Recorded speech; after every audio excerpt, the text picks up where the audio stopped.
Apple vient tout juste de lancer iOS 26.5 pour tous les appareils. Ma mise à jour faisait 1,61 gigaoctet en passant d'iOS 26.4.2. Vérifie la taille de ta version.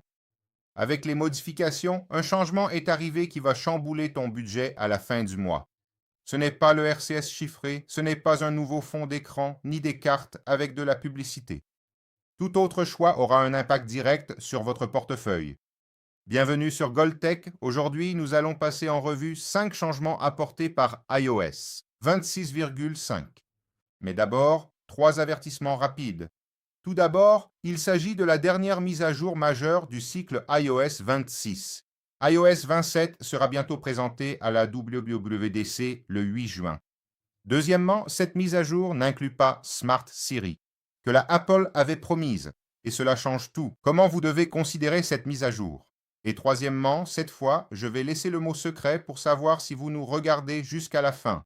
Pour revenir à ce qui a ouvert la vidéo, Apple vient de créer un modèle d'abonnement complètement différent dans l'App Store. Ainsi, lorsque vous souscrirez un abonnement annuel avec réduction, vous pourrez le payer en 12 fois si le développeur le permet. Cela va vraiment améliorer les choses. En général, les abonnements mensuels sont plus chers que les annuels, et lorsque vous aurez un abonnement annuel que vous pouvez payer en plusieurs fois, vous le paierez en petites mensualités avec une réduction, mais avec l'engagement de rester toute l'année. Le deuxième grand changement, c'est que maintenant, l'application Message prend en charge le RCS avec chiffrement de bout en bout entre iPhone et Android, et c'est plus important qu'il n'y paraît. Tu te souviens que lorsque tu envoyais un message dans l'application de message à un ami ou un contact qui avait un Android, la bulle devenait verte? Eh bien, avant, cette conversation n'était pas chiffrée. N'importe qui sur le réseau, entre ton iPhone, l'opérateur et même une éventuelle interception, pouvait lire ces messages. Désormais, Apple active aussi le protocole de chiffrement de bout en bout dans ses conversations. Personne ne peut plus intercepter ni Apple ni Google. Mais attention, il y a 2 détails. Premièrement, cela ne fonctionne que si ton opérateur prend en charge le protocole. Et de l'autre côté, il faut aussi que tu aies un Android qui supporte cette condition. La troisième, c'est cette image de fond que vous voyez, qui est totalement personnalisable. Tu vas dans Réglages, Images de fond, ajoute une nouvelle image de fond, puis va dans Fierté. Et ici, tu vas jusqu'au bout, il va arriver sur un écran rouge, tu peux configurer la couleur comme tu préfères. Moi, personnellement, j'aime bien les couleurs vert et blanc pour rendre l'iPhone un peu plus agréable. Mais tu peux le laisser vert et blanc avec du jaune, du bleu et ainsi de suite. Et ce fond change aussi lorsque tu verrouilles ton iPhone. Alors, vous pouvez remarquer qu'il y a quelques bandes quand l'écran est verrouillé et si je touche, il passe à la couleur que j'ai choisie.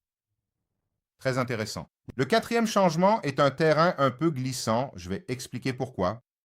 Parce que maintenant, nous avons des indications de lieu via l'application Plans d'Apple, mais en même temps, nous aurons aussi de la publicité de la part d'Apple elle-même.